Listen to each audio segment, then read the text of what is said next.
Hey folks, how's it going? iAligator here, and today I have a review for you on the LG 34WN80C-B Ultrawide Monitor. I got this monitor primarily for working from home, so writing code, looking at docs, and some light browsing, although I have also done some light gaming with it.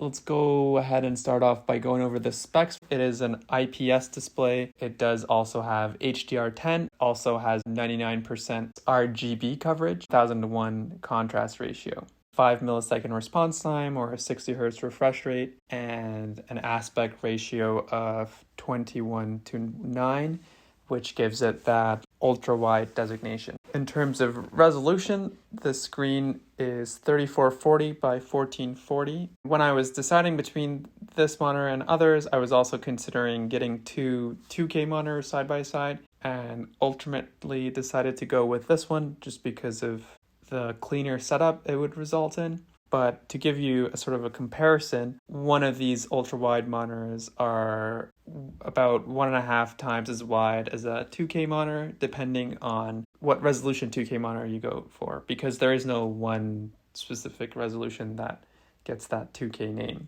Ultimately, I decided to go with this just because it meant more usable space, and I wasn't always staring down at a bezel in the middle, which meant the space available was more usable to me. One of my favorite features with this monitor, other than the design and the thin bezels, is that it has USBC connectivity. And what that means is for the newer MacBook Pros and MacBooks, you essentially need one connection going to your MacBook to use the monitor. That means that one USB-C connection can plug in up to 2 accessories via USB Type-A ports, for example, a webcam.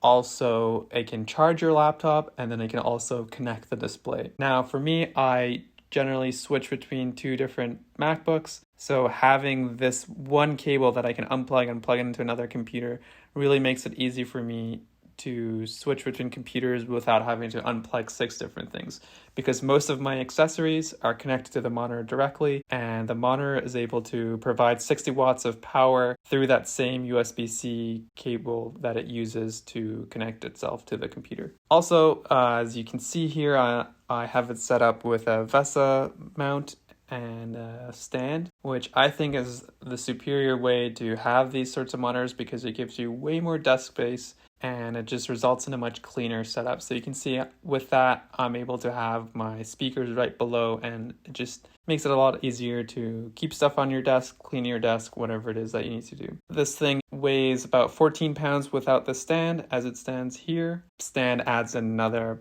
4 pounds-ish to it. The stand that it comes with is both tilt and height adjustable, and although I did say I'm not a fan of monitor stands that go on your desk, this one is pretty minimalistic and good looking, so I wouldn't mind using this on my monitor. In terms of ports, as I alluded to earlier, this thing has 2 HDMI ports for connecting it to computers, and 1 display port, 2 USB Type-A ports, which also do provide fast charging, although when you do have it in that option, you cannot transfer data. So if you want to fast charge your phone plugged in directly to the monitor, that's an option. And a USB Type-C port, which is what I primarily use. And it also has a 3.5 millimeter audio jack, which I have my speakers plugged into. When you do purchase this, it does come with a power adapter, of course, a USB-C cable, and a DisplayPort cable. It does not have built-in speakers, although to me that's a plus, and honestly, built-in monitor speakers usually sound like crap. Overall though, after a couple of weeks of usage, I am super happy. I was a little bit skeptical going into an ultra-wide monitor,